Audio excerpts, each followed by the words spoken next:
রাচিন রবীন্দ্র ছক্কায় ক্ষতি হলো লক্ষ লক্ষ টাকার সম্পত্তি, মাথায় হাত মালিকের। কি পুরো ঘটনা বিস্তারিত জানাবো বন্ধুরা। তার আগে ভিডিওটি পুরো দেখো এবং চ্যানেলে নতুন এসে থাকলে চ্যানেলটিকে সাবস্ক্রাইব করবে।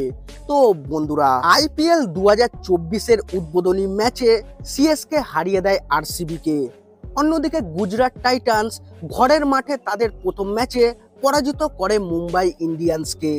এবার গতবারের দুই ফাইনালিস্ট সিএসকে ও জিটি নতুন মরশুমে প্রথমবারের জন্য মুখোমুখি হয়। জয় দিয়ে এবারের আইপিএল শুরু করা দুই দলের মধ্যে গুজরাটকে মঙ্গলবার প্রথম হারের মুখ দেখতে হয়েছে। গতবার গুজরাট টাইটান্সকে হারিয়ে চ্যাম্পিয়ন হয় সিএসকে।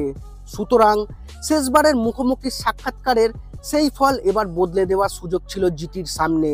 যদিও চেন্নাইকে তাদের ঘরের মাঠে হারানো যে অত্যন্ত কঠিন সেটা বোঝা গেল আরও একবার। খেলার কথা বলতে গেলে টসে হেরে প্রথমে ব্যাটিং করতে নামে সিএসকে। শুরুটা ভালোই করেছিল সিএসকের ওপেনাররা। ক্যাপ্টেন ঋতুরাজ 36 বলে 46 রান করেন। আর এক ওপেনার রাচিন রবীন্দ্র 20 বলে বিধ্বংসী 3টি ছক্কা ও 6টি চারের সাহায্যে 46 রান করেন। শিবম দুবের ব্যাট থেকে এসেছে মূল্যবান হাফ সেঞ্চুরি। এরপর ড্যারেল মিচেল 24, সামির রিজভি 14 এবং জাদেজা 7 রানের সাহায্যে 20 ওভার শেষে 6 উইকেটে 206 রানের বিশাল স্কোর দাঁড় করায় সিএসকে। জিটির হয়ে 2টি উইকেট নিয়েছেন রাশিদ খান এবং 1টি করে উইকেট নিয়েছেন মোহিত শর্মা, স্পেন্সার জনসন্স ও সাই কিশোর। জবাবে ব্যাটিং করতে নেমে শুরুতেই পরপর উইকেট হারায় গুজরাট টাইটান্স। দলের হয়ে সর্বোচ্চ রান করেন সাই সুদর্শন। তিনি 37 রান করে আউট হন। এছাড়া কেউ সেরকম ভাবে রান করতে পারেননি।